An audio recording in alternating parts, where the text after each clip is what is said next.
Panašu, kad šiuose rūmuose iki vėlumos užtrukusios dėrybos nenuėjo veltui. Lietuvos vadovai sako, sulaukė Europos supratimo, kad Lietuvos situacija uždarius Ignalinos atominę elektrinę bus išskirtinė. 2 dienas trukusiame viršūnių susitikime Briuselyje Lietuvai pavyko pasiekti, kad Europa atkreiptų dėmesį Ignalinos atominės uždarimą. Europos klimato kaitos pakete konstatuojama, kad Lietuva atominę uždarys kitų metų pabaigoje. Kartu pripažįstama, kad dėl to mūsų šaliai prireiks papildomų taršos leidimų.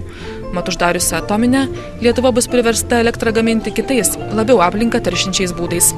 Lietuvos iškeltos, problemos ir to pačiu jų įvertinimas yra teigiamas, kadangi kas mums svarbu buvo, būtent mūsų energetikos šaltinių užtikrinimas, mūsų iškeltas rūpestis dėl ateities buvo išgirstas ir taip, kad tie mūsų pageidavimai ypatingai kiek liečia paramą iš ES, mes jos turime.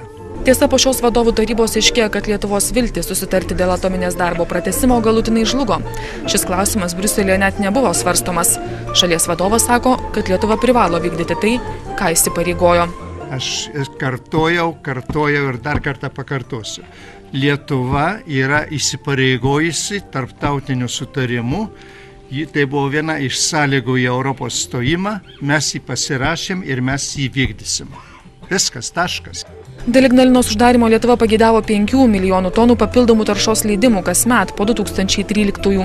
Konkretūs skaičiai po vadovų tarybos neminimi. Pasak premjero, jų Lietuva gaus tiek, kiek terš. Laimėjimų Lietuva laiko ir Briuselyje palaimintą Europos ekonomikos atgaivinimo planą, kuriame siūloma 5 milijardus eurų skirti energetikos jungčių projektams. Baltijos jungčių planas yra vienas iš tų projektų, kuris yra labai gerai parengtas tam, kad būtų finansuojamas. Ir šiuo atžvilgiu mes manom, kad ir štai čia duoti komisijos įsipareigojimą net ir kvotų reikaluose stebėti šitų jungčių įgyvenimo reikalus, mums leidžia tikėtis, kad tikrai į jungčių reikalam kaip tik iš tų 5 milijardų bus skirta pakankamai nemaža pinigų suma.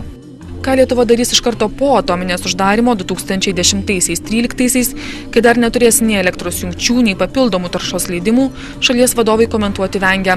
Tačiau tikisi Europos solidarumo ir šiuo laikotarpiu. Reporterė Neringa Budrytė, Briuselis.